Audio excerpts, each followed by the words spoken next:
En octobre 2019, CNews lance Face à l'info, le talk qui amorce une véritable dynamique pour la chaîne, aujourd'hui sur les talons de BFM TV grâce au succès de ses talks phares. 2 ans plus tard, si Éric Zemmour n'est plus un des intervenants à titre, le canal 16 de la TNT a maintenu sa cadence. Son accès reste très compétitif en termes d'audience. Près de 2 mois après la fin de l'aventure commune entre Éric Zemmour et CNews, la chaîne a pu vérifier si son succès soudain, coïncidant avec l'arrivée du polémiste pour la quotidienne animée par Christine Kelly, reposait uniquement sur la présence de celui qui a été contraint de suspendre également ses interventions hebdomadaires sur Paris Première au code des Éric Nolot. Le bilan de Face à l'info en octobre 2021 refute cette thèse.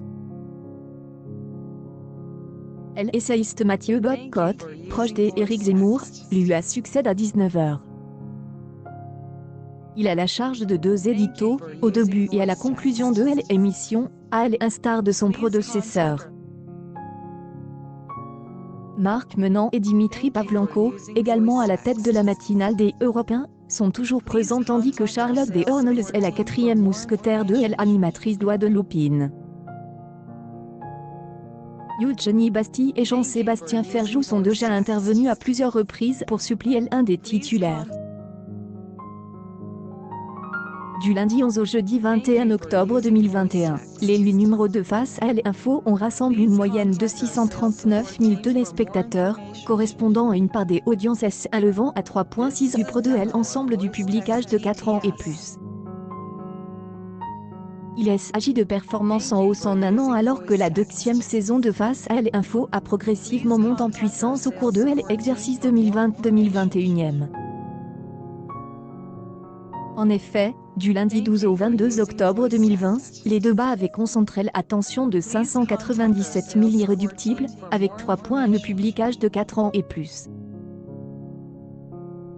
Sur les comparaisons individuelles, les rendez-vous du CRU 2021 ont constamment enregistré un gain des audiences en un an par rapport à ceux de 2020 sur la période de 2 semaines observée. Il convient cependant de rappeler qu'en octobre 2020, le confinement avait chamboulé les programmes. Éric Zemmour était notamment partiellement absent du plateau, et assurait ses éditos depuis son domicile autour de la mi-octobre. Par ailleurs, l'assassinat de Samuel Paty avait chamboulé la programmation avec plusieurs éditions spéciales qui ont amputé les rendez-vous.